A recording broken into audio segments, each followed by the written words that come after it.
Continuamos hoy nuestro estudio del capítulo 4 de los Hechos de los Apóstoles.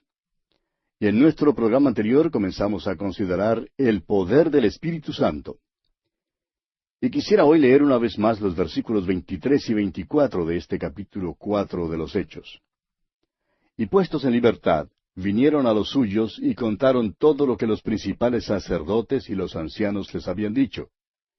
Y ellos, habiéndolo oído, alzaron unánimes la voz a Dios y dijeron: Soberano Señor, tú eres el Dios que hiciste el cielo y la tierra, el mar y todo lo que en ellos hay. Ahora notemos la escena aquí. Pedro y Juan han sido puestos en libertad y han regresado a la iglesia. Dan su informe a la iglesia. Tenemos aquí una descripción de una gran reunión en la iglesia primitiva. Creemos que nunca antes haya logrado la iglesia un nivel tan alto, una condición tan espiritual como la que se describe en cuanto a esta iglesia. Encontramos el secreto de esto en su oración. Note usted que no es simplemente una oración cualquiera. Es un himno de alabanza. Dicen: Soberano Señor, tú eres el Creador. Y amigo oyente, tenemos que la iglesia hoy en día no está tan segura de que el Señor sea Dios y Creador. ¿Está usted, amigo oyente, seguro de eso? ¿Está usted seguro de que Jesús es Dios? Eso tiene muchísima importancia. Y es precisamente aquí donde la iglesia ha perdido su poder. La iglesia no está tan segura de esto en el día de hoy.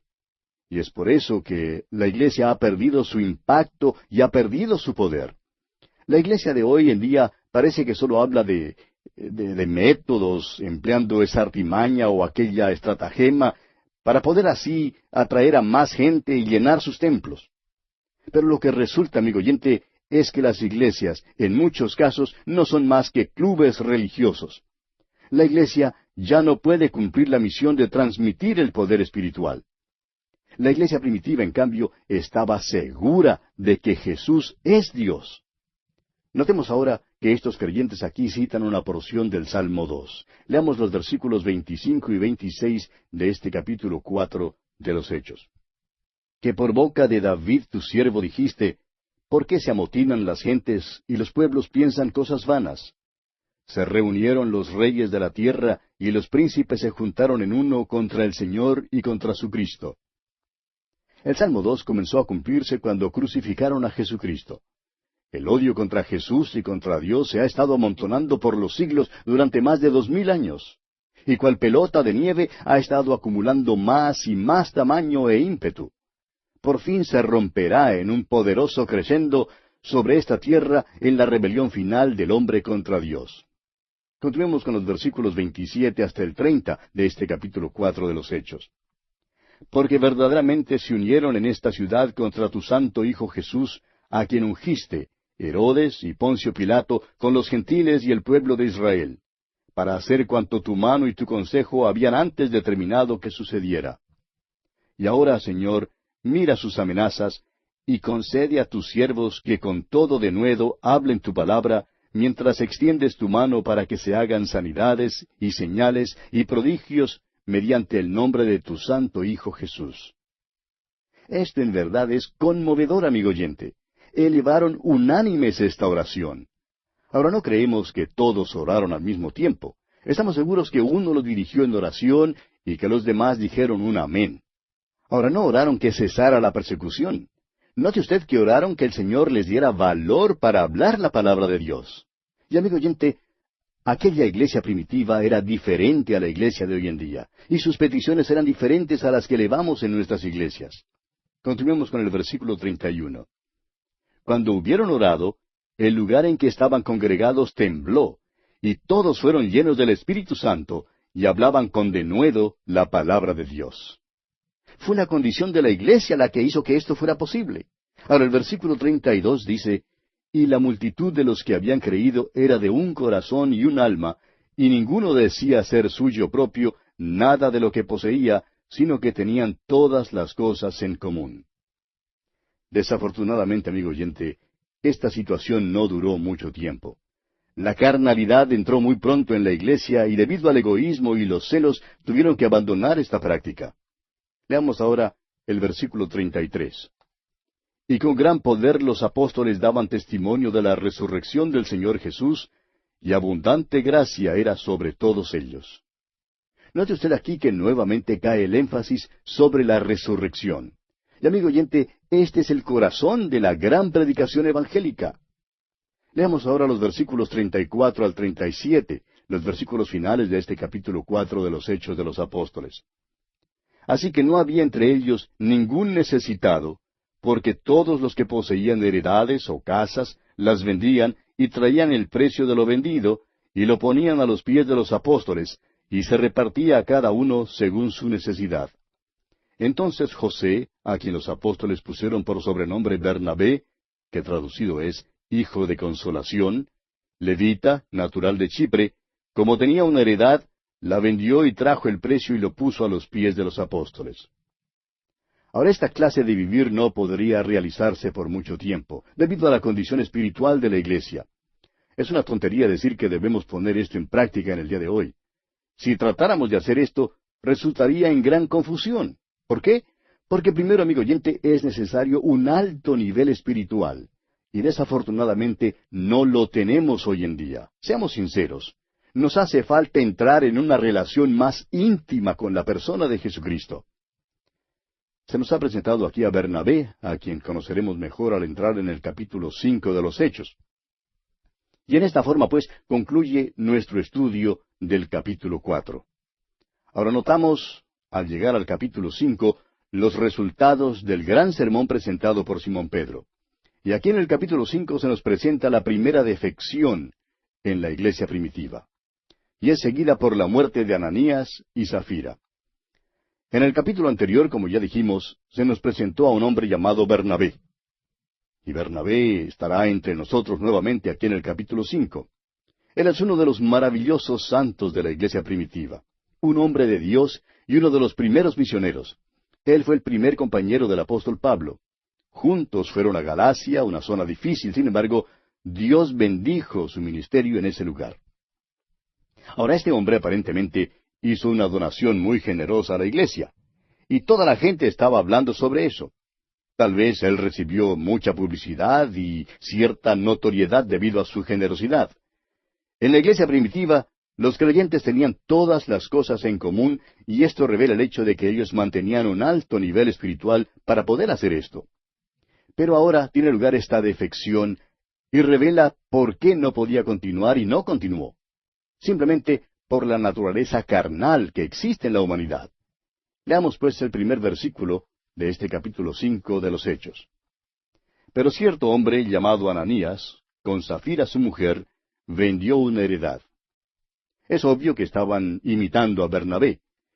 Ellos vieron que él había recibido cierta publicidad por lo que hizo, y pensaron que sería bueno que ellos también recibieran publicidad. Ellos lo querían. Y hemos notado que hay personas que dan y lo hacen con el solo propósito de que se les dé atención. En cierta iglesia se hizo una invitación a varios hombres de negocios con el propósito de comenzar un movimiento de juventud para Cristo. En esa reunión se tenía pensado hacer una solicitud pública de ayuda, pero luego se decidió no hacerlo de esa manera. Pero uno de los presentes dijo, hay cierta persona aquí que no va a donar nada, a menos que se le dé la oportunidad de hablar públicamente y poder dar a conocer a todos lo que él está dando. ¿Y sabe usted una cosa? Este hombre dio solo una pequeña donación. Tal hombre le dijo a alguien después de la reunión que él había ido con la intención de dar 10 veces más de lo que dio. Pero él esperaba poder hacerlo en forma pública, pero no lo hizo porque nadie le preguntó o le pidió delante de los demás. Esa es la condición de la naturaleza humana hoy en día. Y esa era la condición de Ananías y Zafira. Continuemos ahora con el versículo 2. Y sustrajo del precio, sabiéndolo también su mujer, y trayendo solo una parte la puso a los pies de los apóstoles. Ahora, no hay nada malo en el hecho de que se guardaran parte del precio. Ellos tenían derecho de hacer eso. La propiedad era de ellos. Nosotros en la iglesia de hoy estamos bajo la gracia. Usted no tiene la obligación de dar cierta cantidad. Alguien dirá, 1/10 parte. Pero en la iglesia primitiva, los creyentes estaban dando todo. Pero Ananías y Zafira se guardaron parte del precio. Aunque tenían el derecho de hacerlo, cometieron su error al pecar mintiendo. Dijeron que lo estaban dando todo cuando en realidad solo estaban entregando una parte a los apóstoles. No nos gusta oír cantar a muchos que dicen poner todo lo que tienen en el altar, porque eso hace mentirosas a muchas personas cuando cantan ese himno. Nosotros tenemos que tener mucho cuidado en cuanto a la manera en que hacemos nuestros votos al Señor. Todo lo que Ananías y Zafira hicieron era completamente legal. Tenían el derecho de vender su propiedad. También tenían el derecho de guardar todo si así lo querían. Pero ellos mintieron. Leamos ahora el versículo 3. Y dijo Pedro: Ananías, ¿por qué llenó Satanás tu corazón para que mintieses al Espíritu Santo y sustrajeses del precio de la heredad? Ahora, el pecado de Ananías y su mujer no fue el haberse quedado con el dinero, sino el de mentir. Y Pedro continúa hablando aquí en el versículo 4 y dice: reteniéndola, ¿no se te quedaba a ti? ¿Y vendida, no estaba en tu poder? ¿Por qué pusiste esto en tu corazón? No has mentido a los hombres, sino a Dios. Hoy en día hay quienes niegan que el Espíritu Santo es Dios. Pero Simón Pedro pensaba que el Espíritu Santo sí era Dios. En efecto, él sabía que era así. Él dijo primero: Ananías, ¿por qué llenó Satanás tu corazón para que mintieses al Espíritu Santo? Y luego dice: no has mentido a los hombres, sino a Dios. Podemos ver, pues, que el Espíritu Santo es Dios. Continuemos ahora con el versículo 5 de este capítulo 5 de los Hechos. Al oír Ananías estas palabras, cayó y expiró, y vino un gran temor sobre todos los que lo oyeron. Hay personas hoy en día que acreditan a Simón Pedro, es decir, lo acusan de causar la muerte de Ananías. Nosotros queremos absolverlo de ese crimen. Probablemente Simón Pedro quedó tan sorprendido como los demás cuando Ananías cayó muerto. No creemos que él sabía lo que iba a pasar. ¿Sabe usted, amigo oyente, quién en realidad causó la muerte de Ananías? Dios mismo la causó. ¿Y quiere usted acusar a Dios? ¿Por qué no llama a la policía y le dice que Dios es culpable de asesinato? Amigo oyente, si usted puede dar vida, entonces también tiene el derecho a quitarla. Este es el universo de Dios. Nosotros somos las criaturas de Dios. Respiramos de su aire. Estamos usando su cuerpo que Él nos dio. Y amigo oyente, Él lo puede reclamar a usted en cualquier momento. ¿Quién va a cuestionar a Dios? Usted puede llamar a la policía todo lo que quiera, pero no va a lograr nada porque ellos no lo pueden arrestar. Él no es culpable de ningún crimen. Sin embargo, Dios aquí fue el responsable de la muerte de Ananías y Zafira. Ahora ellos caen muertos. Leamos el versículo 6 hasta el versículo 9 de este capítulo 5 de los Hechos. Y levantándose los jóvenes, lo envolvieron y sacándolo, lo sepultaron. Pasando un lapso como de 3 horas, sucedió que entró su mujer, no sabiendo lo que había acontecido. Entonces Pedro le dijo: dime, ¿vendisteis en tanto la heredad? Y ella dijo: sí, en tanto. Y Pedro le dijo: ¿por qué convinisteis en tentar al Espíritu del Señor? He aquí a la puerta a los pies de los que han sepultado a tu marido, y te sacarán a ti. Ahora Simón Pedro sabe lo que va a pasar a ella.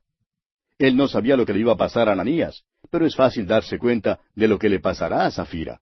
Y en los versículos 10 y 11 leemos: al instante ella cayó a los pies de él y expiró.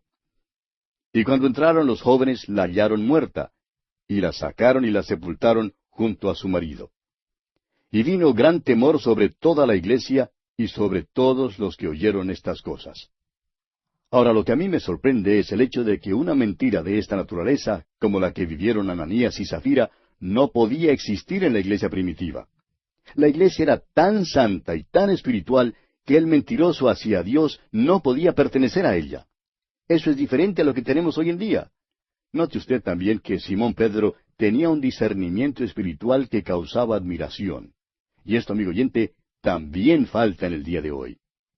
La iglesia primitiva sí lo tenía, y esta clase de pecado no podía existir.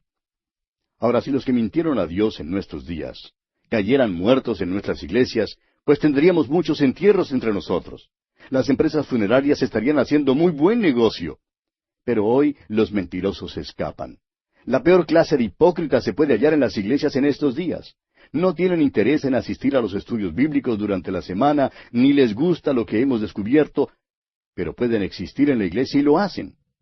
Pero note usted lo siguiente. Estos creyentes no estaban viviendo en el alto nivel espiritual de la iglesia primitiva. Aunque ellos eran salvos, cuando mintieron al Espíritu Santo, fueron separados de la compañía de los demás creyentes. Ellos cometieron un pecado de muerte. Y el apóstol Juan menciona en su primera carta, capítulo 5, versículo 16, este pecado de muerte. Dice él, si alguno viere a su hermano cometer pecado que no sea de muerte, pedirá, y Dios le dará vida.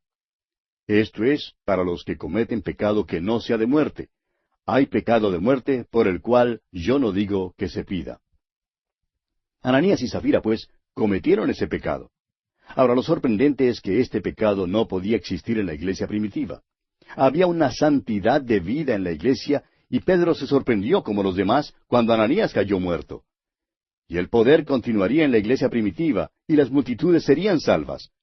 Pero la iglesia no será tan pura luego de esta experiencia como lo era antes. Antes tenían todas las cosas en común. Esto casi los arruina. Y veremos lo que sigue en el próximo capítulo. Pero notemos ahora que los apóstoles hacen uso del don apostólico. Leamos el versículo 12 de este capítulo 5 de los Hechos. Y por la mano de los apóstoles se hacían muchas señales y prodigios en el pueblo, y estaban todos unánimes en el pórtico de Salomón. Ahora usted sabe que son los apóstoles los que tienen el don de sanidad, el don de hacer milagros. Ellos tienen el don de hacer señales. Hicieron muchas señales, y las hicieron entre la gente. Continuemos con el versículo 13 de este capítulo 5 de los Hechos. De los demás, ninguno se atrevía a juntarse con ellos, mas el pueblo los alababa grandemente. En ese momento, eso detuvo el avivamiento. Pero aún así, había aquellos que se agregaban porque muchos se salvaban. Ahora el versículo 14 dice, y los que creían en el Señor aumentaban más, gran número así de hombres como de mujeres. Es obvio que para el año 300 después de Cristo había literalmente millones de personas en el Imperio Romano que se habían entregado a Cristo. Continuemos con el versículo 15. Tanto que sacaban los enfermos a las calles y los ponían en camas y lechos para que al pasar Pedro, a lo menos su sombra cayese sobre alguno de ellos. Ahora es la multitud la que hace esto. Es la muchedumbre, el vulgo que hace esto. Simón Pedro no andaba por las calles para que su sombra cayese sobre las personas. Él no estaba dedicado a eso. La muchedumbre pensaba que ya que él tenía tanto poder, si ellos lograban ponerse bajo su sombra, recibirían algo. Eso es pura superstición, amigo oyente. Simón Pedro no hacía eso. Continuemos ahora con el versículo 16. Y aun de las ciudades vecinas muchos venían a Jerusalén, trayendo enfermos y atormentados de espíritus inmundos, y todos eran sanados. Ahora comparemos esto con la sanidad de fe de nuestros días. Ellos nunca sanan a todos. ¿Ha notado eso? Los apóstoles tenían los dones de señales. Ninguna otra persona después de ellos ha tenido esos dones. Cuando los apóstoles sanaban, sanaban a todos. Ellos realmente vaciaban los hospitales. Y ese era el poder de la iglesia primitiva. Usted puede ver que ellos no tenían el Nuevo Testamento escrito en esa época.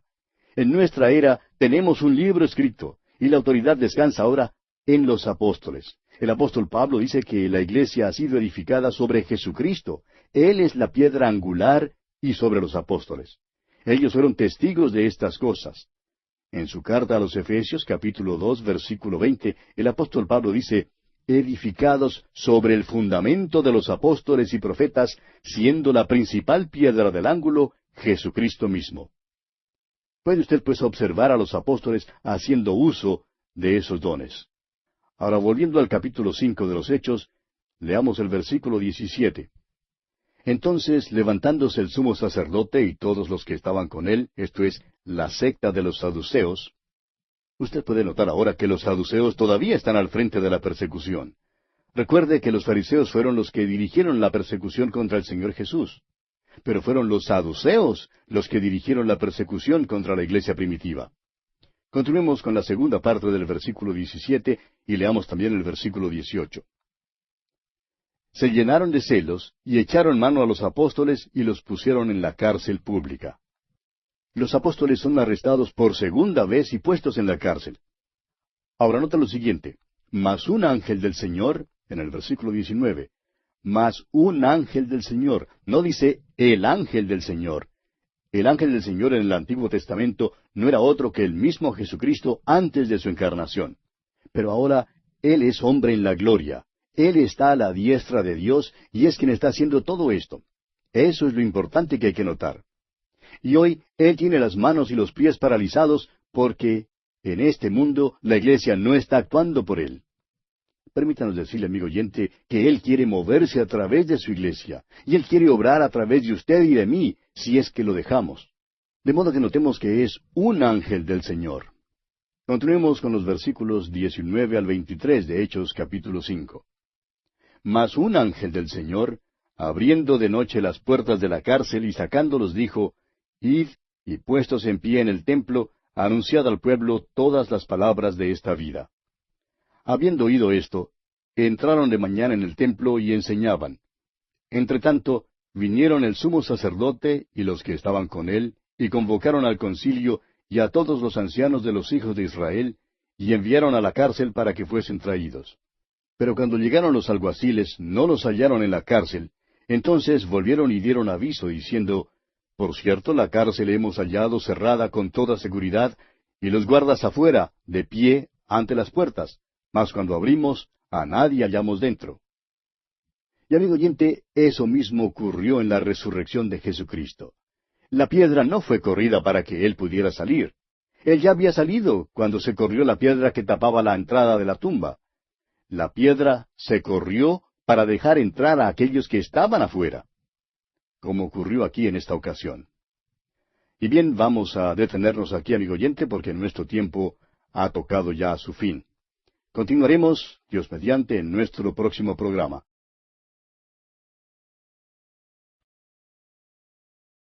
Continuamos hoy estudiando el capítulo 5 de los Hechos de los Apóstoles.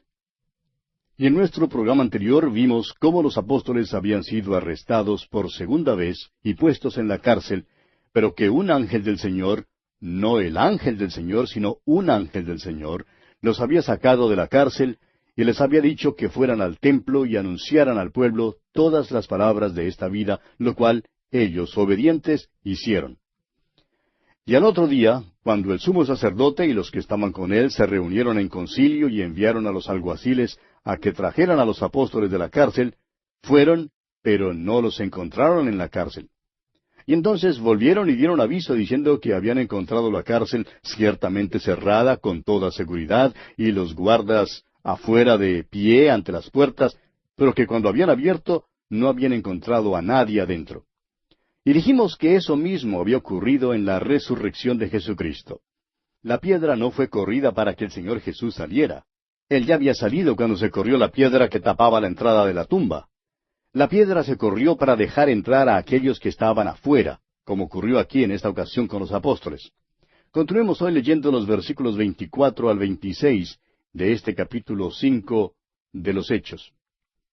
Cuando oyeron estas palabras, el sumo sacerdote y el jefe de la guardia del templo y los principales sacerdotes dudaban en qué vendría a parar aquello. Pero viniendo uno, les dio esta noticia: He aquí los varones que pusisteis en la cárcel están en el templo y enseñan al pueblo. Entonces fue el jefe de la guardia con los alguaciles y los trajo sin violencia, porque temían ser apedreados por el pueblo. Ahora estaban escuchando lo que ellos tenían que decir. Continuemos con los versículos 27 y 28. Cuando los trajeron, los presentaron en el concilio, y el sumo sacerdote les preguntó, diciendo, ¿No os mandamos estrictamente que no enseñaseis en ese nombre? Y ahora habéis llenado a Jerusalén de vuestra doctrina, y queréis echar sobre nosotros la sangre de ese hombre. Habéis llenado a Jerusalén de vuestra doctrina, dicen ellos. Amigo oyente, estos apóstoles eran buenos testigos, eran verdaderos misioneros en Jerusalén. El Evangelio tenía que ser predicado en Jerusalén y había sido predicado allí. Continuemos ahora con el versículo 29. Respondiendo Pedro y los apóstoles, dijeron, Es necesario obedecer a Dios antes que a los hombres. En otras palabras, no estamos haciendo esto para obedecerles a ustedes. Estamos obedeciendo a Dios. Ahora el versículo 30 de este capítulo 5 dice, El Dios de nuestros padres levantó a Jesús, a quien vosotros matasteis colgándole en un madero. Permítanos recalcar, amigo oyente, que Él, es decir, el Señor Jesús, fue colgado en un madero. No podemos entrar en detalles ahora, pero sí podemos decir que la cruz nunca se llamó una cruz, como lo pensamos en el día de hoy, una vara vertical atravesada por otra horizontal. Era solo un madero clavado en la tierra. Y esa es la palabra para esto aquí. Ahora el versículo 31 dice, a éste Dios ha exaltado con su diestra por príncipe y salvador, para dar a Israel arrepentimiento y perdón de pecados. Y continuó Pedro diciéndoles cómo ellos habían sido testigos de estas cosas, y también el Espíritu Santo, el cual ha dado Dios a los que le obedecen. Y esas autoridades entonces, oyendo esta exposición de Pedro, se enfurecieron, se llenaron de ira y querían matarlos. Y observe usted lo que ocurre aquí en el versículo 34 de Hechos capítulo 5. Entonces, levantándose en el concilio un fariseo llamado Gamaliel, doctor de la ley, venerado de todo el pueblo, mandó que sacasen fuera por un momento a los apóstoles. Gamaliel hizo salir a los apóstoles y dijo, quisiera ahora hablar al Sanedrín. Gamaliel, a propósito, fue el maestro del apóstol Pablo. Era un hombre sobresaliente y muy respetado. Y les dijo aquí en los versículos 35 al 37, y luego dijo, varones israelitas, mirad por vosotros lo que vais a hacer respecto a estos hombres. Porque antes de estos días se levantó Teudas, diciendo que era alguien. A éste se unió un número como de 400 hombres, pero él fue muerto, y todos los que le obedecían fueron dispersados y reducidos a nada. Después de éste se levantó Judas el Galileo, en los días del censo, y llevó en pos de sí a mucho pueblo. Pereció también él, y todos los que le obedecían fueron dispersados. Observe usted que Gamaliel cita algunos ejemplos de los que habían encabezado insurrecciones y que habían tenido seguidores. Y les hace notar que en cada uno de los casos, una vez que el líder había muerto, sus seguidores se habían dispersado. De modo que les aconseja que no persigan a estos hombres, y les dice aquí en los versículos 38 y 39, y ahora os digo, apartaos de estos hombres y dejadlos, porque si este consejo o esta obra es de los hombres, se desvanecerá.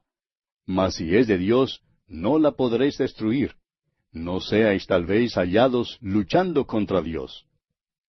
Gamaliel concluye con un consejo excelente. Les dice, si esta obra es de los hombres, se desvanecerá. Mas si es de Dios, no la podréis destruir. Qué interesante, ¿no le parece? El tiempo, claro, ha comprobado que esta obra era de Dios. Ahora vea usted lo que hacen ellos aquí en el versículo 40. Y convinieron con él, y llamando a los apóstoles, después de azotarlos, les intimaron que no hablasen en el nombre de Jesús, y los pusieron en libertad. Ahora aquí hay algo que no está bien. Si estos hombres eran inocentes, debieron quedar en libertad. Y si eran culpables, debieron detenerles y castigarles, no azotarles y luego dejarles en libertad. Eso fue un triste subterfugio. Debieron haber escuchado con más cuidado el consejo de Gamaliel. Leamos ahora el versículo 41 de este capítulo 5 de los Hechos. Y ellos salieron de la presencia del concilio, gozosos de haber sido tenidos por dignos de padecer afrenta por causa del nombre. Mire usted a estos apóstoles. ¿No le parece que son maravillosos, amigo oyente? Se gozaron de que habían podido padecer afrenta por causa del Señor Jesús. Y ahora el versículo 42 continúa diciendo, y todos los días, en el templo y por las casas, no cesaban de enseñar y predicar a Jesucristo. ¿Sabe usted, amigo oyente, qué es el Evangelio? El Evangelio es una persona, es el Señor Jesucristo. ¿Cuán importante es tenerle hoy, amigo oyente? ¿Le conoce usted como su Salvador personal? No hay punto intermedio, amigo oyente. O bien confía en Él, o bien no confía en Él. O bien Él es su Salvador personal, o de otra manera, usted no tiene Salvador alguno. Ese es el mensaje central, y los apóstoles no cesaban de enseñar y predicar a Jesucristo. Y bien, así concluimos el capítulo 5 de los Hechos de los Apóstoles. Pasamos ahora al capítulo 6. En este capítulo 6 tenemos el nombramiento de los 7 diáconos y el testimonio del diácono Esteban. Vemos ahora otro resultado de la defección que había en la iglesia. Primero vimos la defección en el caso de Ananías y Zafira. Eran creyentes salvos, pero no podían quedarse en la iglesia primitiva mientras albergaban aquella mentira en sus vidas. Debido a que hubo defección en la iglesia, hubo necesidad de tener oficiales. Este fue el resultado del estado de crisis en la iglesia. La crisis condujo a la elección de 7 diáconos. Ahora el capítulo continúa con el relato de Esteban, uno de esos diáconos, y cuenta cómo es arrestado y juzgado por medio de falso testimonio y evidencia manufacturada. Leamos el primer versículo de este capítulo 6 de Hechos. En aquellos días, como creciera el número de los discípulos, hubo murmuración de los griegos contra los hebreos, de que las viudas de aquellos eran desentendidas en la distribución diaria. Necesitamos reconocer que esto tuvo lugar temprano en la historia de la iglesia. Habían estado procurando vivir de una manera comunal y realmente tuvieron buen éxito, pero solo por un tiempo corto. Luego la carnalidad entró en la iglesia. Vimos cómo Ananías y Zafira falsificaron su situación financiera y mintieron. Ahora hallamos que hay una murmuración de los griegos contra los hebreos. Ahora debemos tener en cuenta que esta no es una descripción de un choque racial. Esta no es una demostración de antisemitismo. La palabra griegos aquí significa helenistas, es decir, los judíos de habla griega. Vivían fuera de Palestina y disponían en Jerusalén de sinagogas particulares en las cuales se leía la Biblia en griego. Los hebreos eran los que todavía seguían la ley mosaica, leyendo la Biblia en hebreo en las sinagogas. Pues bien, ocurrió que se formó una disensión entre estos dos bandos. Se ha calculado que el número de la iglesia en aquel entonces pudo haber llegado a los 25,000. Necesitamos notar aquí que aquella iglesia primitiva no era perfecta. Oímos decir a los hermanos a veces que necesitamos volver a la iglesia primitiva. La iglesia primitiva estaba consciente de poder y hoy en día nosotros solo estamos conscientes de problemas. Pero amigo oyente, eso es solamente una parte de la verdad. La iglesia primitiva sí tenía poder, como ya lo hemos dicho. Pero no digamos que la iglesia primitiva no tenía sus problemas. Es posible que nosotros estemos conscientes de nuestros problemas hoy en día, pero ellos también tenían sus problemas. El alto nivel al cual el Espíritu había elevado a la iglesia fue interrumpido por la intrusión de una división y confusión satánica. La repartición equitativa de los bienes materiales, cosa que primero caracterizó a la iglesia, se dio ante el egoísmo de la vieja naturaleza, es decir, entró la carnalidad. Y los griegos, evidentemente un grupo disidente, se sentían desatendidos y demandaron que sus viudas recibieran igual consideración que las hebreas. Esta forma comunal de vivir no resultó tan bien como les hubiera gustado. Y así por último sus quejas llegaron hasta los oídos de los mismos apóstoles. Ahora el versículo 2 de este capítulo 6 de los Hechos dice: Entonces los 12 convocaron a la multitud de los discípulos y dijeron: No es justo que nosotros dejemos la palabra de Dios para servir a las mesas. Los apóstoles creían que no debían desistir del estudio de la palabra de Dios. Creían que era muy importante seguir en esos estudios. Sabían que si desistían de su estudio de la palabra de Dios para servir a las mesas, eso sería su ruina. Ellos debían pasar tiempo en la oración y en el estudio de la palabra de Dios. Y es importante, amigo oyente, que toda iglesia reconozca esto hoy en día. El pastor debe tener tiempo para estudiar la palabra de Dios y debe tener tiempo para orar. Lamentablemente, la iglesia ordinaria de hoy en día busca a un pastor que sea organizador, promotor y un administrador. Y eso es una lástima porque el resultado es que la iglesia sufre. Ahora leamos los versículos 3 y 4 de este capítulo 6 de los Hechos.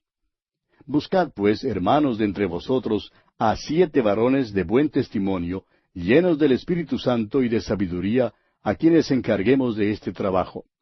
Y nosotros persistiremos en la oración y en el ministerio de la palabra. Los apóstoles les mandaron a buscar entre ellos a 7 hombres. Los diáconos debían ser elegidos por la iglesia.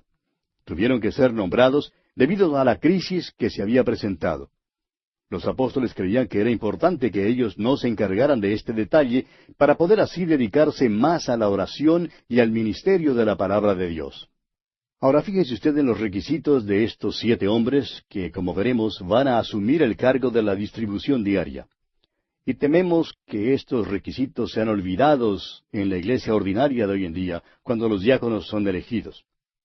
Permítanos decirle, amigo oyente, que el cargo de diácono requiere espiritualidad, sabiduría y oración.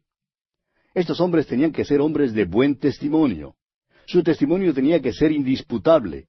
En realidad, es una cosa trágica que una iglesia tenga un diácono cuyo testimonio es cuestionable, tanto así que los hermanos no puedan confiar en él.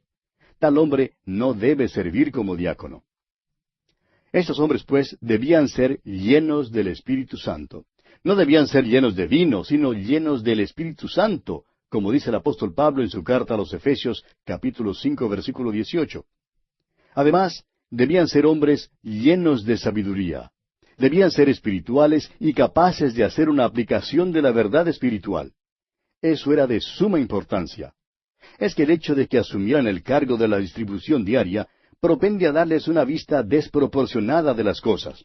Por tanto, es de mayor importancia aún que los diáconos sean hombres que ven las cosas desde un punto de vista espiritual. Se nos da ahora una descripción de uno de esos diáconos, Esteban. El versículo 10 nos dice que no les fue posible resistir la sabiduría y el espíritu con que hablaba. Tenía una verdadera convicción, era un hombre lleno de fe. No solo tenía la fe salvadora, sino que también poseía la fe que sirve, una fe que testifica. No era la cantidad de su fe, sino el objeto de su fe lo que era importante. Nos enteramos, según el versículo 8, que Esteban era lleno de poder. Estas, amigo oyente, constituyen las cualidades más importantes de hombres que son elegidos como diáconos. Continuemos ahora con el versículo 4 de este capítulo 6 de los Hechos. Y nosotros persistiremos en la oración y en el ministerio de la palabra. Ese era el deber de los apóstoles.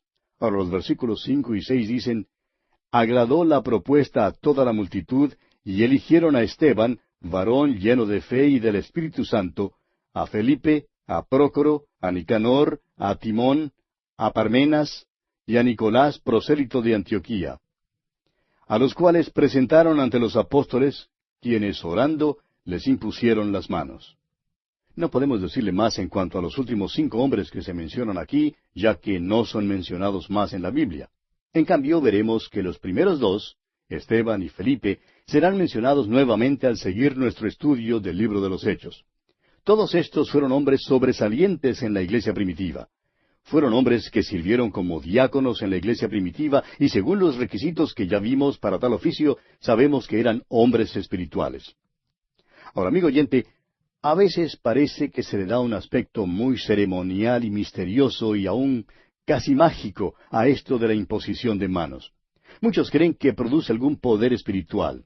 Creen que la imposición de manos comunica algo a la persona. Amigo oyente, lo único que usted puede comunicar a otra persona mediante la imposición de las manos son los microbios. Sí, puede pasarlos a otro, pero no le es posible pasar ninguna clase de poder. ¿Qué significa entonces la imposición de manos? Hablamos de esto cuando estudiamos el libro de Levítico y los sacrificios. El pecador ponía su mano sobre la cabeza del animal que era ofrecido y confesaba sus pecados. Eso quería decir que el animal que iba a ser ofrecido tomaba el lugar del pecador. La ofrenda era identificada y llegaba a ser una con el pecador. Cuando los apóstoles pusieron sus manos en las cabezas de los diáconos, eso quería decir que ahora los diáconos iban a ser sus compañeros. Se identificarían con ellos totalmente en este servicio al pueblo. Era una señal que estos hombres ahora serían sus compañeros en esta gran actividad de la iglesia primitiva. Designa a estos hombres como separados para este oficio y denota su compañerismo en las cosas de Cristo y su posición como representantes para el cuerpo colectivo de creyentes. Permítanos también observar aquí que esto era un servicio social que realizaban estos hombres. Esto tiene mucha importancia. Creemos que la iglesia debe cuidar de los suyos. Esa es nuestra creencia personal. Creemos que eso todavía debe realizarse hoy en día. La iglesia primitiva tenía un programa para los pobres, pero aparentemente incluía solo a los miembros de la iglesia. La iglesia hoy en día también debe cuidar de los suyos. Ahora, el versículo 7 de este capítulo 6 de los Hechos dice, y crecía la palabra del Señor, y el número de los discípulos se multiplicaba grandemente en Jerusalén. También muchos de los sacerdotes obedecían a la fe. Todavía en el día de hoy es importante que la palabra de Dios crezca. Queremos ver eso. Ese es el propósito de este humilde programa de radio, amigo oyente. Es nuestro deseo sincero que la palabra de Dios crezca.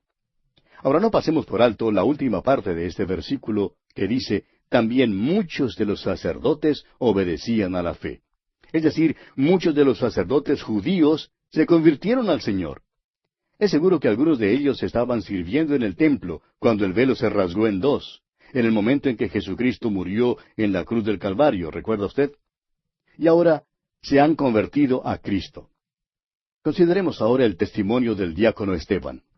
Vamos a conocer a Esteban un poco más. Esteban es uno de los grandes hombres en la iglesia primitiva. Veamos el versículo 8 de este capítulo 6 de los Hechos.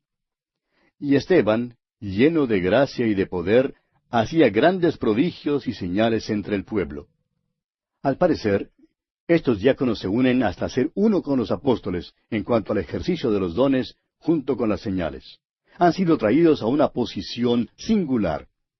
Esteban es un poderoso testimonio del Evangelio. Y fue este tipo de testimonio lo que, por supuesto, despertó el odio de los saduceos. Testigos falsos aparecen entonces ante el concilio para acusar a Esteban. Leamos los versículos 9 hasta el 15 de este capítulo 6 de los Hechos. Entonces se levantaron unos de la sinagoga llamada de los libertos, y de los de Cirene, de Alejandría, de Cilicia y de Asia, disputando con Esteban. Pero no podían resistir a la sabiduría y al espíritu con que hablaba. Entonces sobornaron a unos para que dijesen que le habían oído hablar palabras blasfemas contra Moisés y contra Dios. Y soliviantaron al pueblo, a los ancianos y a los escribas, y arremetiendo le arrebataron y le trajeron al concilio. Y pusieron testigos falsos que decían, este hombre no cesa de hablar palabras blasfemas contra este lugar santo y contra la ley, pues le hemos oído decir que ese Jesús de Nazaret destruirá este lugar y cambiará las costumbres que nos dio Moisés. Entonces todos los que estaban sentados en el concilio, al fijar los ojos en él, vieron su rostro como el rostro de un ángel. Ahora veamos esta escena que se desarrolla aquí un poco más de cerca. Esteban es llevado ante el Sanedrín y también son traídos los testigos falsos. Los testigos falsos hablan la verdad, pero solo en parte. El Señor Jesús sí dijo que destruirían el templo y que Él lo levantaría nuevamente. Pero Él estaba hablando de su propio cuerpo. En el juicio del Señor Jesucristo, los testigos falsos entendieron mal esa declaración y la falsificaron. Por tanto, aquí entienden mal a Esteban cuando él dice que el templo en Jerusalén será dejado desolado. En realidad, el templo sin Cristo ya estaba desolado de todos modos. Y ellos entendieron mal lo que Esteban les decía en cuanto a las costumbres que les dio Moisés. Los hombres nunca han sido salvados por la ley, sino por la gracia. No comprendieron lo que decía, y por eso su testimonio solo era parcialmente verdadero. Ahora, según dice el versículo 15, vieron algo maravilloso en el rostro de Esteban. Y creemos que este hombre se aproximó más a ser un ángel que cualquier hombre que jamás haya vivido. Qué hermosa escena esta que contemplamos aquí con Esteban frente al concilio, frente al Sanedrín. Y bien, amigo oyente, así concluimos nuestro estudio del capítulo 6 de los Hechos. Vamos a aprovechar esta coyuntura para detenernos aquí por hoy. En nuestro próximo programa, Dios mediante, iniciaremos el estudio del capítulo 7, donde veremos la defensa y el martirio de Esteban.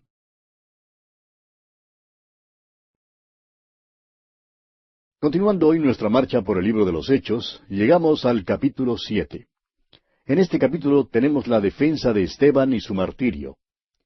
Esteban, ante el concilio, hace un recuento de la historia de la nación de Israel, da una descripción de su oposición y rebelión contra Dios, acusa al concilio de ser traidores y asesinos de Jesús. Eso, por supuesto, engendra un odio más severo en ellos y conduce al apedreamiento de Esteban. Al repasar la historia de la nación, Esteban deja en claro que nunca ha habido un tiempo cuando toda la nación adorara a Dios. Sin embargo, por otra parte, en la nación de Israel siempre ha habido un remanente que ha permanecido fiel a Dios. Leamos, pues, los primeros 2 versículos de este capítulo 7 de los Hechos. El sumo sacerdote dijo entonces, ¿es esto así? Y él dijo, varones hermanos y padres, oíd. El Dios de la gloria apareció a nuestro padre Abraham, estando en Mesopotamia, antes que morase en Harán. El capítulo anterior concluye con una acusación contra él, y ahora le preguntan si la acusación que se le ha hecho es verdad o no. Por tanto, Esteban comienza su defensa. Y note usted, amigo oyente, qué comienzo tan maravilloso. Les llama hermanos. Son sus hermanos según la carne. Y llama padres a los más ancianos. Él es más joven que ellos y les tiene respeto. Así era este joven y él sería el primer mártir de la iglesia. A veces oímos decir que en sus comienzos el cristianismo fue realmente un movimiento juvenil. Y en realidad no creemos que sea erróneo declarar que fue mayormente un movimiento juvenil. Por ejemplo, dos jóvenes que fueron muy prominentes son Esteban y Saulo de Tarso. A Saulo de Tarso lo conoceremos más adelante. Estos dos hombres jugaron un papel clave en cuanto a la formación del curso de la iglesia primitiva. Ambos eran jóvenes, ambos tenían dones y fueron usados por el Espíritu Santo. Sin embargo, la única vez en que estos dos jóvenes se encontraron fue cuando eran enemigos. Cada uno se paró a un lado opuesto de la cruz. La cruz separó a Esteban y a Saulo de Tarso tan verdaderamente como separó a los dos ladrones que fueron crucificados con Jesús. El apóstol Pablo sabía lo que decía cuando en su primera epístola a los Corintios, capítulo 1, versículo 18, dijo, «Porque la palabra de la cruz es locura a los que se pierden, pero a los que se salvan, esto es a nosotros, es poder de Dios». Cuando Saulo vio a Esteban, él creía que se trataba de alguna tontería.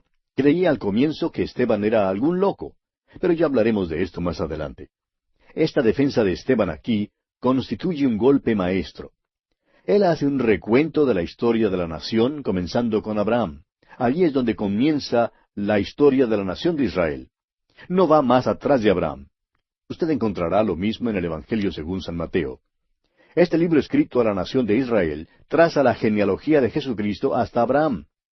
Ahora, si usted quiere trazarla hasta Adán, tendrá que ir al Evangelio según San Lucas. Esteban, pues, principia con Abraham, un hombre de fe.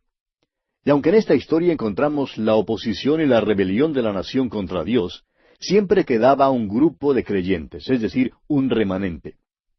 Y hoy en día ocurre lo mismo, amigo oyente. En la iglesia organizada, en la iglesia visible, la cual usted y yo podemos ver, hay siempre un remanente. En la iglesia visible no todos son verdaderos creyentes. Algunos quizá pregunten, ¿cree usted que fulano de tal sea cristiano? La respuesta es que aunque asiste a la iglesia, es posible que no sea cristiano. Y así como en la nación de Israel había un remanente, así también en la iglesia visible hay un pequeño remanente de verdaderos creyentes.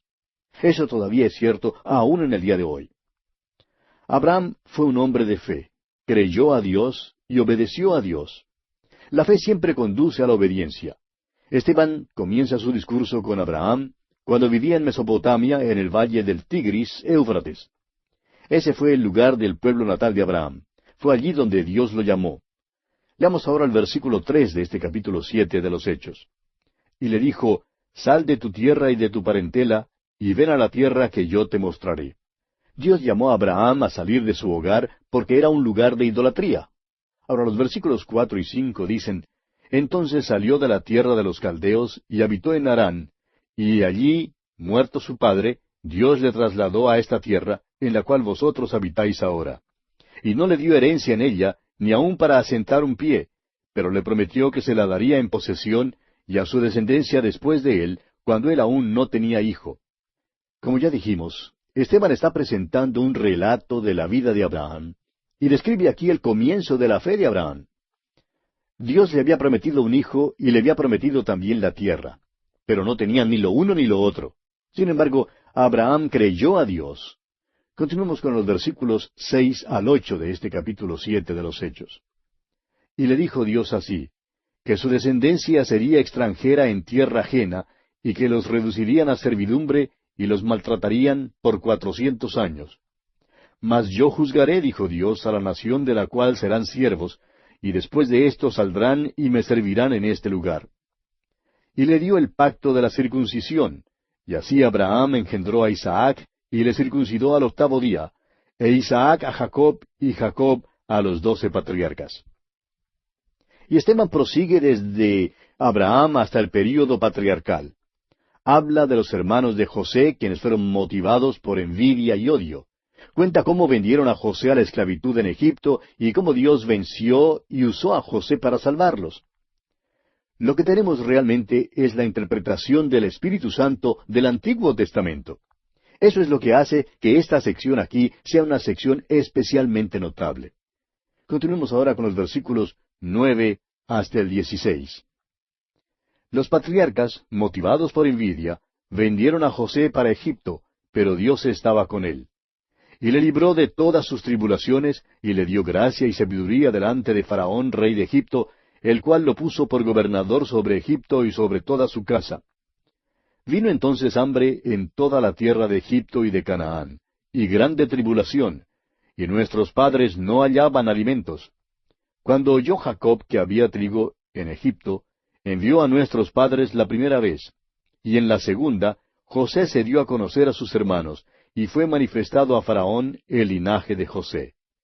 Y enviando a José, hizo venir a su padre Jacob, y a toda su parentela, en número de 75 personas. Así descendió Jacob a Egipto, donde murió él, y también nuestros padres. Los cuales fueron trasladados a Siquem y puestos en el sepulcro que a precio de dinero compró Abraham de los hijos de Amor en Siquem. Ahora Esteban llega a otro período en la historia de esta nación, y les hace recordar de su liberación de Egipto. Dios encargó a Moisés como el libertador, y muestra que en el principio los hijos de Israel rehusaron seguir a Moisés, y que Moisés tuvo dificultad con ellos por todo el camino. Continuemos con los versículos 17 hasta el 21. Pero cuando se acercaba el tiempo de la promesa que Dios había jurado a Abraham, el pueblo creció y se multiplicó en Egipto, hasta que se levantó en Egipto otro rey que no conocía a José. Este rey, usando de astucia con nuestro pueblo, maltrató a nuestros padres, a fin de que expusiesen a la muerte a sus niños para que no se propagasen. En aquel mismo tiempo nació Moisés y fue agradable a Dios, y fue criado 3 meses en casa de su padre. Pero siendo expuesto a la muerte, la hija de Faraón le recogió y le crió como a hijo suyo. Los comentarios que Esteban añade confirman algunas de las cosas que ya dijimos cuando estudiamos acerca de Moisés. Moisés seguramente habría sido el próximo Faraón.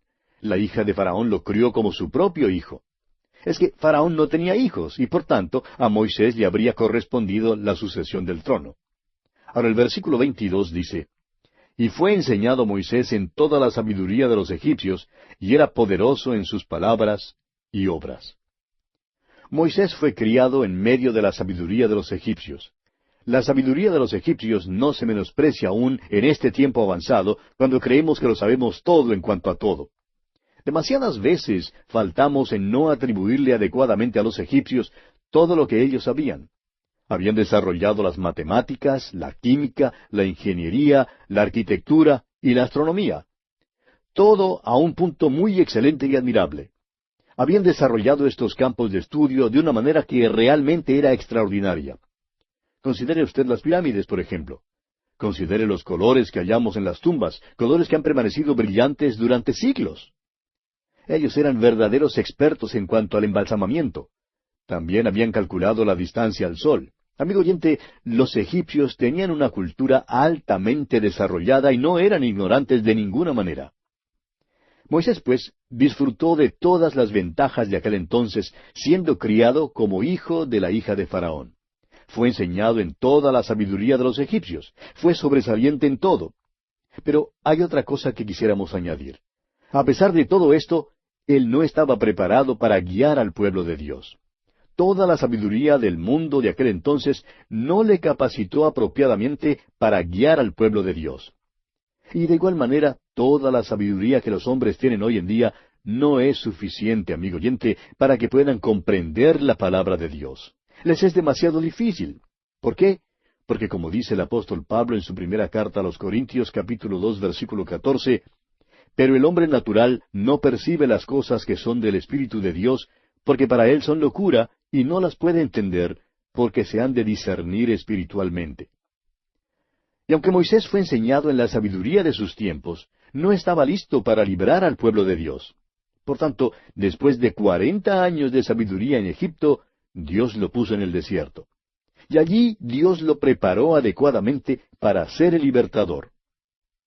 Bien, continuemos con los versículos 23 al 25 de este capítulo 7 de los Hechos. Continúa Esteban hablando, y dice, cuando hubo cumplido la edad de 40 años, le vino al corazón el visitar a sus hermanos, los hijos de Israel. Y al ver a uno que era maltratado, lo defendió, e hiriendo al egipcio, vengó al oprimido. Pero él pensaba que sus hermanos comprendían que Dios les daría libertad por mano suya, mas ellos no lo habían entendido así. Fíjese usted que Moisés hace lo que él considera una cosa buena. Espera librar a sus hermanos. Pero ellos en realidad no lo entendieron así. En verdad, Moisés tampoco entendió esto. Todavía no estaba verdaderamente listo, y Dios entonces necesita llevarlo al desierto. Continuemos con los versículos 26 al 28. Y al día siguiente se presentó a uno de ellos que reñían, y los ponía en paz diciendo, varones, hermanos sois, ¿por qué os maltratáis el uno al otro? Entonces el que maltrataba a su prójimo le rechazó, diciendo, ¿quién te ha puesto por gobernante y juez sobre nosotros? ¿Quieres tú matarme, como mataste ayer al egipcio? Ahora Moisés se queda asustado. Fíjese usted, versículos 29 al 31. Al oír esta palabra, Moisés huyó y vivió como extranjero en tierra de Madián, donde engendró 2 hijos. Pasados 40 años, un ángel se le apareció en el desierto del monte Sinaí, en la llama de fuego de una zarza. Entonces Moisés, mirando, se maravilló de la visión, y acercándose para observar, vino a él la voz del Señor. Moisés había querido librar a los hijos de Israel, pero no estaba preparado para librarlos, y los israelitas tampoco estaban preparados para aceptarlo como libertador. No estaban dispuestos a aceptar su liderazgo y hasta se opusieron. Ahora Dios lo llama para ser libertador. Leamos los versículos 32 al 34 de este capítulo 7 de los Hechos. Yo soy el Dios de tus padres, el Dios de Abraham, el Dios de Isaac y el Dios de Jacob. Y Moisés, temblando, no se atrevía a mirar. Y le dijo el Señor, quita el calzado de tus pies, porque el lugar en que estás es tierra santa. Ciertamente he visto la aflicción de mi pueblo que está en Egipto, y he oído su gemido, y he descendido para librarlos. Ahora pues, ven, te enviaré a Egipto. Dios le dijo a Moisés que él había oído su queja. Él vio su necesidad. Fue por eso que los libró. Y fue por la misma causa, amigo oyente, que proveyó un Salvador para nosotros, para usted y para mí. No fue porque nosotros seamos unas personas tan buenas. No miró aquí abajo diciendo, son tan amables allá que tengo que descender para salvarlos. Son tan dulces y tan bondadosos, tan amantes y tan fieles. De ninguna manera, amigo oyente. Dios miró aquí abajo y no vio nada sino a pecadores contaminados y podridos realmente. Todos estábamos perdidos en iniquidad, pero nos amó a pesar de nuestra condición tan desagradable y fea. Esa es la explicación. Ahora el versículo 35 de los Hechos, capítulo 7, dice, a este Moisés, a quien habían rechazado diciendo, ¿quién te ha puesto por gobernante y juez? A éste lo envió Dios como gobernante y libertador por mano del ángel que se le apareció en la zarza. Notará usted el énfasis que se pone sobre el ministerio de los ángeles en la vida de la nación de Israel. Notará también que el ministerio de los ángeles es prominente a través de toda su historia. La ley misma fue dada por medio del ministerio de los ángeles. Dios dio la ley a Moisés por medio del ministerio de ángeles. Oímos hablar mucho acerca de los ángeles en el tiempo de la Navidad. ¿A quiénes se dirigieron los ángeles? ¿Y para qué? Bueno, tenían un mensaje para el pueblo de Israel, para María, para José, para Zacarías y para los pastores.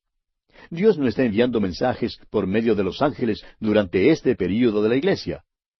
Bueno, no han llegado a mí recientemente, y tampoco están apareciéndosele a usted, amigo oyente. Si usted cree que está viendo ángeles, pues mejor es que vaya a consultar a un psiquiatra. Pero los ángeles sí se aparecieron y trajeron mensajes de Dios para los miembros de la nación de Israel. Y ahora Esteban sigue describiendo las experiencias en el desierto.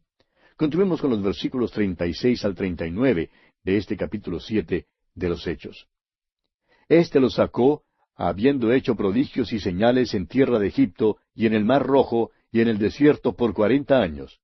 Este Moisés es el que dijo a los hijos de Israel, Profeta os levantará el Señor vuestro Dios de entre vuestros hermanos como a mí, a él oiréis. Este es aquel Moisés que estuvo en la congregación en el desierto con el ángel que le hablaba en el monte Sinaí y con nuestros padres, y que recibió palabras de vida que darnos, al cual nuestros padres no quisieron obedecer, sino que le desecharon, y en sus corazones se volvieron a Egipto. Ahora Israel no se volvió a Egipto en un sentido físico ni material, pero en sus corazones se volvieron a Egipto muchas veces. De la misma manera hoy en día, hay quienes dicen que deploran ciertos pecados del mundo y los pecados de la carne. Siempre es tan fácil señalar con el dedo a otros, condenándolos por su pecado. Podemos alegar, como aquel fariseo que se jactaba de no vivir como el miserable publicano, de que no vivimos como viven ellos. Pero hay ciertas preguntas que debemos hacernos, amigo oyente. ¿Me gustaría a mí vivir así? ¿Dónde está mi corazón? Israel, pues, se volvió a Egipto en su corazón. No querían salir al desierto. Ahora el versículo 40 de este capítulo 7 de Hechos dice, cuando dijeron a Aarón, haznos dioses que vayan delante de nosotros, porque a este Moisés, que nos sacó de la tierra de Egipto, no sabemos qué le haya acontecido. Es decir, no les importaba. Habían rechazado a Moisés. Y ahora el versículo 41 dice, entonces hicieron un becerro y ofrecieron sacrificio al ídolo, y en las obras de sus manos se regocijaron. Esteban está mostrándole a esta gente que Israel siempre ha sido rebelde. Ahora el versículo 42 de este libro de los Hechos, capítulo 7, dice, y Dios se apartó y los entregó a que rindiesen culto al ejército del cielo, como está escrito en el libro de los profetas, ¿acaso me ofrecisteis víctimas y sacrificios en el desierto por 40 años, casa de Israel? Es decir, se volvieron a la idolatría. Es por eso que vemos que Moisés y más tarde Josué imploraban al pueblo a escoger a Dios y a volverse de sus ídolos. Ahora leamos los versículos 43 al 46 de este capítulo 7 de Hechos. Antes bien, llevasteis el tabernáculo de Moloc, y la estrella de vuestro dios Renfán, figuras que os hicisteis para adorarlas. Os transportaré, pues, más allá de Babilonia. Tuvieron nuestros padres el tabernáculo del testimonio en el desierto, como había ordenado Dios, cuando dijo a Moisés que lo hiciese conforme al modelo que había visto, el cual, recibido a su vez por nuestros padres, lo introdujeron con Josué al tomar posesión de la tierra de los gentiles, a los cuales Dios arrojó de la presencia de nuestros padres hasta los días de David. Este halló gracia delante de Dios y pidió proveer tabernáculo para el Dios de Jacob. Ahora permítanos destacar aquí que el templo fue la idea de David. Siempre hemos creído que debía haberse llamado el templo de David, aunque Salomón fue el que lo edificó. Ahora los versículos 47 al 50 dicen, mas Salomón le edificó casa. Si bien el Altísimo no habita en templos hechos de mano, como dice el profeta, el cielo es mi trono, y la tierra el estrado de mis pies. ¿Qué casa me edificaréis, dice el Señor, o cuál es el lugar de mi reposo? ¿No hizo mi mano todas estas cosas? Ahora Esteban llega a su condenación por parte de las autoridades religiosas de aquel entonces. Escuche usted los versículos 51 al 53. Dice Esteban, duros de cerviz e incircuncisos de corazón y de oídos. Vosotros resistís siempre al Espíritu Santo, como vuestros padres, así también vosotros. ¿A cuál de los profetas no persiguieron vuestros padres? Y mataron a los que anunciaron de antemano la venida del justo, de quien vosotros ahora habéis sido entregadores y matadores. Vosotros que recibisteis la ley por disposición de ángeles, y no la guardasteis. Ahora, físicamente estos hombres eran circuncisos, pero desde el punto de vista espiritual, en sus corazones y en sus oídos, eran incircuncisos. Es decir, que en ninguna manera estaban más dispuestos a escuchar a Dios que lo que estuvo esa multitud durante esos años allá en el desierto. Este es un discurso sobresaliente, amigo oyente. Esteban les recuerda de su liberación desde Egipto. Dios mismo nombró como libertador a Moisés. Sin embargo, los hijos de Israel rehusaron obedecerle. La experiencia en el desierto fue una serie de rebeliones contra Dios que culminó con la hechura de un becerro de oro. Una verdadera plaga de idolatría empezó nuevamente en la tierra, resultando en el cautiverio babilónico. Ahora, Esteban concluye esta presentación hablando de Josué, quien les guió hasta la tierra prometida, y de Jesús, quien es el único camino al cielo. Dice que la ley les fue dada sobrenaturalmente por el ministerio de ángeles y que ellos no la guardaron. Creemos que ellos se acordarían que el nacimiento de Jesús fue anunciado por los ángeles y que ellos mismos habían llegado a ser sus traidores y asesinos. Pasemos ahora a considerar el martirio de Esteban. Esteban fue el primer mártir. También en esta porción del capítulo 7 de los Hechos se nos presenta por primera vez a Saulo de Tarso. Leamos el versículo 54 de este capítulo 7 de los Hechos. Oyendo estas cosas, se enfurecían en sus corazones y crujían los dientes contra él. Fíjese usted, cómo odiaban a Esteban por hablar lo que hablaba. Versículo 55 ahora. Pero Esteban, lleno del Espíritu Santo, puestos los ojos en el cielo, vio la gloria de Dios y a Jesús que estaba a la diestra de Dios. Dios es espíritu, amigo oyente. ¿Cómo entonces puede tener Dios una diestra? Bueno, esto quiere decir que la diestra de Dios es el lugar de prominencia, el lugar de honor. Dios había prometido a Jesucristo que le glorificaría y le daría un nombre que es sobre todos los nombres. Jesucristo fue exaltado y está ahora a la diestra de Dios. Eso quiere decir que la redención ya ha sido consumada. Él todavía está obrando, intercediendo por su pueblo. Y no hay duda que Él estaba allí en aquella ocasión, listo para recibir al primer mártir. Leamos los versículos 56 al 58 de este capítulo 7 de los Hechos. Y dijo, He aquí, veo los cielos abiertos y al Hijo del Hombre que está a la diestra de Dios. Entonces ellos, dando grandes voces, se taparon los oídos y arremetieron a una contra él. Y echándole fuera de la ciudad, le apedrearon. Y los testigos pusieron sus ropas a los pies de un joven que se llamaba Saulo. Estos dos jóvenes, Esteban y Saulo, se encuentran aquí juntos por primera vez, la única vez, la última vez. Y se encontraron como enemigos. Estaban parados en lados opuestos de la cruz. Y los versículos finales de este capítulo 7, versículos 59 y 60, dicen, Y apedreaban a Esteban, mientras él invocaba y decía, Señor Jesús, recibe mi espíritu. Y puesto de rodillas, clamó a gran voz, Señor, no les tomes en cuenta este pecado. Y habiendo dicho esto, durmió. Sí, amigo oyente, Esteban durmió. Jesús puso a dormir su cuerpo para esperar el arrebatamiento. Esteban entró en la presencia de Cristo, quien estaba allí listo para recibirlo. Esteban fue el primer mártir de la iglesia que fue para estar con su Señor. Aquel día había otro joven allí. Era fariseo y creía que lo tenía todo. Miró al cielo cuando Esteban dijo que había visto los cielos abiertos. Pero aunque Saulo miró con mucho anhelo, tuvo que confesar, no veo nada, pero me gustaría ver algo. Tengo un corazón muy vacío. Ojalá que yo tuviera lo que tiene este Esteban. Esteban fue un gran testimonio ante Saulo. Y usted puede estar seguro, amigo oyente, que conoceremos mejor a este joven Saulo al proseguir nuestro estudio del libro de los Hechos. Y aquí vamos a detenernos por hoy, amigo oyente, porque nuestro tiempo ha llegado a su fin. En nuestro próximo programa, Dios mediante, comenzaremos a estudiar el capítulo 8 de los Hechos, donde tenemos la conversión del eunuco etíope.